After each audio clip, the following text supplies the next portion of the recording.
Good morning again. Our first reading this morning comes from the poet and essayist Ross Gay, who's, I think, rapidly approaching status of our canonical sainthood in this congregation. A living saint, a wonderful observer of human life. This is from his latest collection of essays. He had a practice of writing an essay about something that delighted him every day for a year. This is the second one, so he's called it the Book of More Delights. This one is brief. It is called Throwing Children. It's not quite what it sounds like. And just to sort of convey the breathlessness of it, he has written this all as one very long sentence. Throwing children.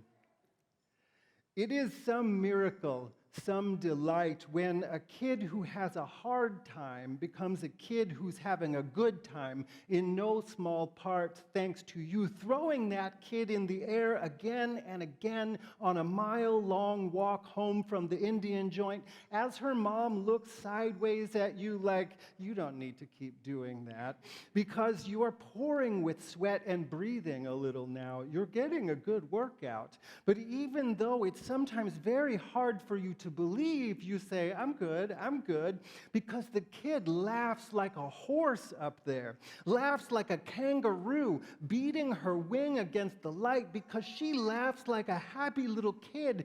And when coming down and grabbing your forearm to brace herself for the time when you will drop her, which you don't, and slides her hand into yours, and she says for the 40th time, the 50th time, inexhaustible her delight, again, and again. And you say, give me till the redbud tree, or give me till the persimmon tree, because she knows the trees. And so quiet, you almost can't hear through her giggles. She says, okay, till the next tree, when she explodes, howling, yanking your arm from the socket. Again, all the wolves and mourning doves flying from her tiny throat, and you throw her so high she lives up there in the tree for a minute.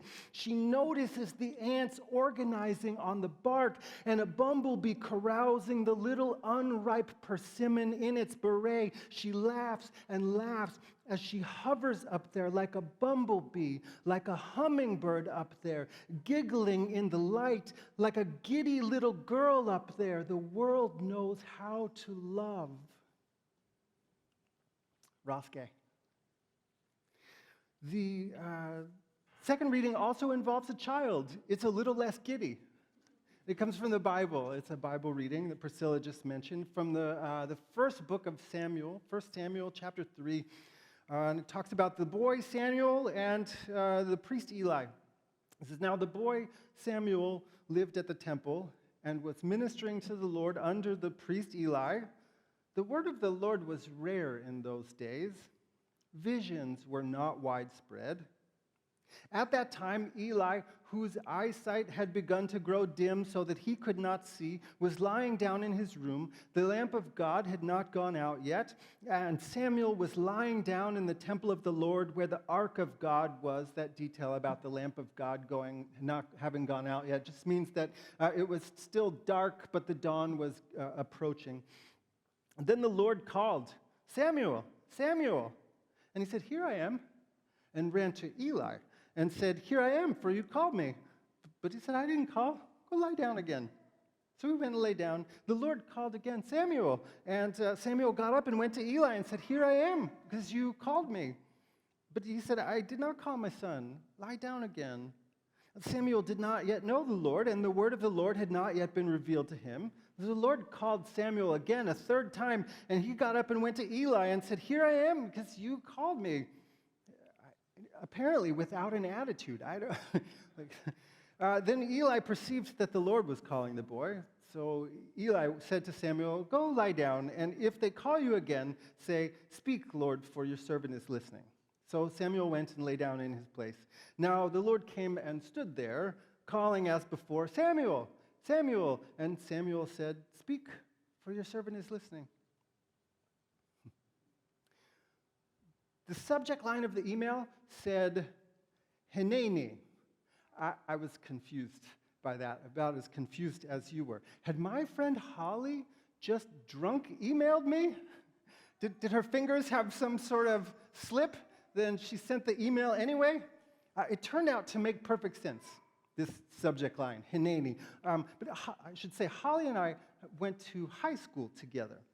We lost contact with each other, but somehow we got reconnected for a season with some really thoughtful back and forth. She lived in Boston, I was here in Philly. Before we sort of ebbed back into the background for each other, we see each other in passing on Facebook still. I was at my first congregation then, during the time of this email. I was getting ready to start my doctoral studies at Temple. Holly had gone to Harvard Divinity School. She's smarter than I am.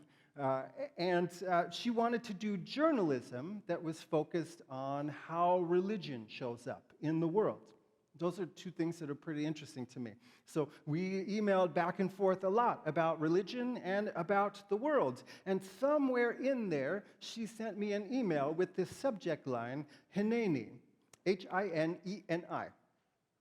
Holly's Jewish. She was giving me a Hebrew word to add to my vocabulary, one that shows up a lot in the Hebrew Bible. It means, here I am. And it shows up at pretty pivotal moments. God called out to Abraham, and Abraham said, Hineni. And God said, I'm going to ask something impossible of you. Let's go sacrifice your child, because we have some weird, troubling stories in the Bible. God called out to Jacob, and Jacob said, Hineni. And God said, I'm going to do something very powerful for you. God called out to Moses from a burning bush, and Moses said, Hineni. And God said, you're going to deliver my people from their captivity. God asked the prophet Isaiah, who will go and speak to the people on my behalf? And Isaiah said, Hineni, here I am. A couple places in Isaiah, God promises to answer, Hineni, if the people call out. In today's Bible reading, God calls out to the child Samuel, a child who will become a prophet. God calls out in the depth of the night, and the sleepy child replies, Hineni.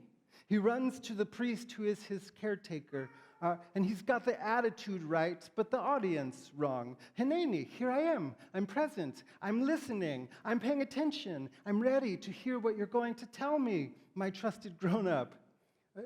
It seems, Hineni, like the kind of word that once you have it in your vocabulary could become a part of a daily ritual. Like get out of bed, go to the window, maybe put some clothes on first so you don't shock the neighbors. Look out onto the world, say to the day, to the spirit that rises inside of you, to everything that beckons you onward and waits for you there. Hineni, here I am. I'm ready. It's kind of a cute story, this one in the Bible, about a kid who hears God and thinks it's his grown-up calling to him. I mean, the setup probably should be, I don't know. It's definitely a little troubling to our modern sensibilities. Before Samuel was born, in this Bible story, his parents had been unable to have children. And so his mother made a promise to God in the temple. If you let us have children, I'm going to dedicate the first one to your service. And so that's how Samuel ended up living in the temple under the tutelage of Eli, who was nice enough, it seems, but who was entirely failing to rein in his two sons, who were also priests, and they were exploiting the faithful 6 ways to Saturday. I don't know what the saying 6 days to Sunday really means, but 6 days to Saturday felt like the thing to talk about the Sabbath. I don't know. The reading starts by saying, the word of the Lord was rare in those days. And then whatever our modern misgivings are about a young child who's been left to live with a stranger, it turns cute. Samuel keeps misunderstanding who's calling him, but he's chipper and eager even when he's been awakened from sleep. And then it turns promising. The priest finally figures out who's calling, and the child finally responds to God, who, let's be clear, probably could have made things a little more obvious from the get-go. But hooray, there's a wee little prophet in the making. Had we kept reading, though, the story would get uncomfortable again really quickly. Because the heartwarming message that God gave to Eli in the early morning light was this: I'm about to do something in Israel that's going to make everybody's ears tingle. I've already warned Eli that I'm going to ruin his family because he's not been keeping control of his sons. And so now I'm going to do it. And in the morning, Samuel's trusted grown-up said to him, God called you in the night. Tell me what God said. Tell me everything. Don't hold it back. Which is kind of a rough position to put a kid in, isn't it? Hineni? That's the thing about opening ourselves to the Spirit that's working in the world. Sometimes we see the beauty, but sometimes we see the pain. And sometimes making ourselves present means we'll have to say or do uncomfortable things. This is a timely reading in this regard. Today is Martin Luther King Jr.'s birthday. Tomorrow is a federal holiday in his honor. Some people will do acts of service. Some will do acts of justice. Some will get some rest. Some will be hyper-focused on a dream they want to pretend is about a colorblind society. While they forget that Martin Luther King fought against segregation and white supremacy and the exploitations of capitalism, with the Vietnam War, with every fiber of his being, that he was assassinated while standing with striking sanitation workers in Memphis, in a sermon called The Drum Major Instinct, which he preached at Ebenezer Baptist Church just a couple of months before he was murdered. He talks about a conversation he made himself present for. Hineni, here I am. A few days prior, he was in prison in Birmingham. And he said, I always try to do a little converting while I'm in jail. White prison wardens were coming to debate with him about what was called generally the race problem back then, which we would call white supremacy, racism.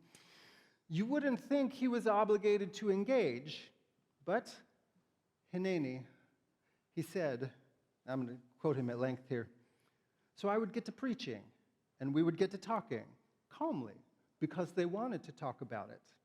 And then we got down one day to the point to talk about where they lived and how much they were earning. And when those brothers told me what they were earning, I said, now, you know what? You ought to be marching with us. You're just as poor as black folks.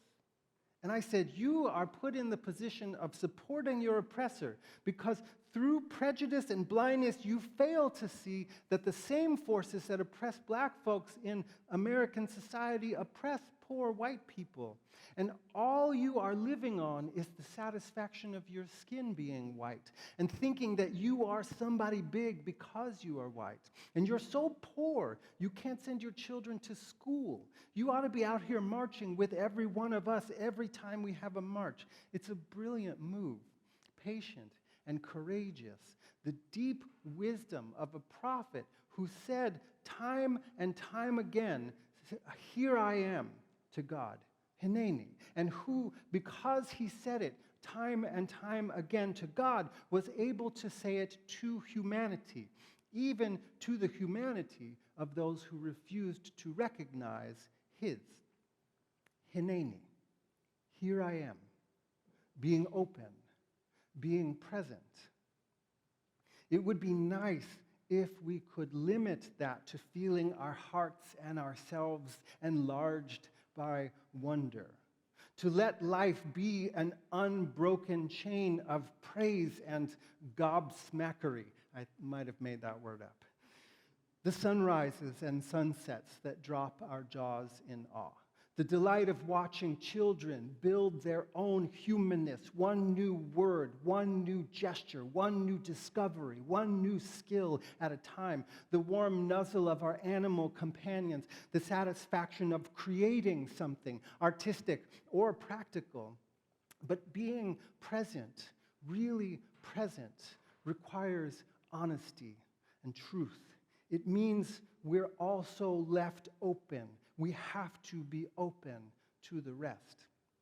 A quarter of Gaza is at risk of starving. Last year was the hottest year on record. This country loves its guns more than it loves their children, unless they're not born yet, and maybe even then. My friend Emily is dying this morning. I wish I had something different to say about her. I've been praying for her. You've been praying for her. And she spent this week, she still is, in the hospital because the last-ditch chemo efforts made things worse instead of better. My friend who is such a gifted pastor. My friend whose body has betrayed her all of her life and who has made up for it in part by overachieving and in part by having a big mouth. If you have never had the distinct pleasure of being cussed out by a diminutive priest, you don't know what living is. I deserved it every single time. My loud friend is so quiet now. Her voice comes out as a whisper. The process of her body shutting down has not been pretty. It has not been easy. Nothing about her body has ever been easy. She's so tired, and it would be so easy to look away. But that's not what love does. Hineni. Oops, I practiced so I wasn't going to start crying, but I can't help it. Back in May, she wrote to us in her clergy group after I had updated everybody about her diagnosis, her initial diagnosis. She told us that the Sunday before, she had quoted in her sermon from a book, Tiny Beautiful Things, by the writer Cheryl Strayed. And that book is a collection of her advice columns. She quoted from one of Strayed's words of advice to a mother who had written about her sick child. And she wondered where God was while her child suffered. And Strayed wrote to her, if God really does exist, I know he's not some spirit man who does or does not answer our prayers and swoop in to save us when the going gets rough.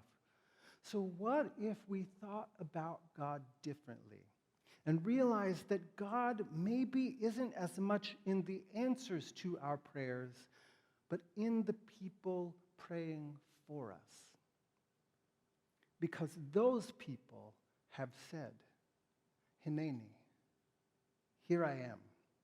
I am present. I am listening.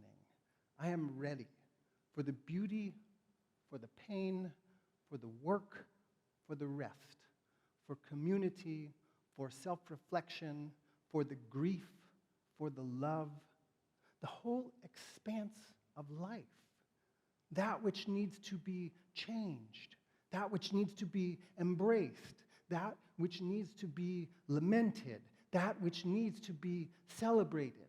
I am here for all of it. Hineni, Hineni, Hineni. This is God's good news.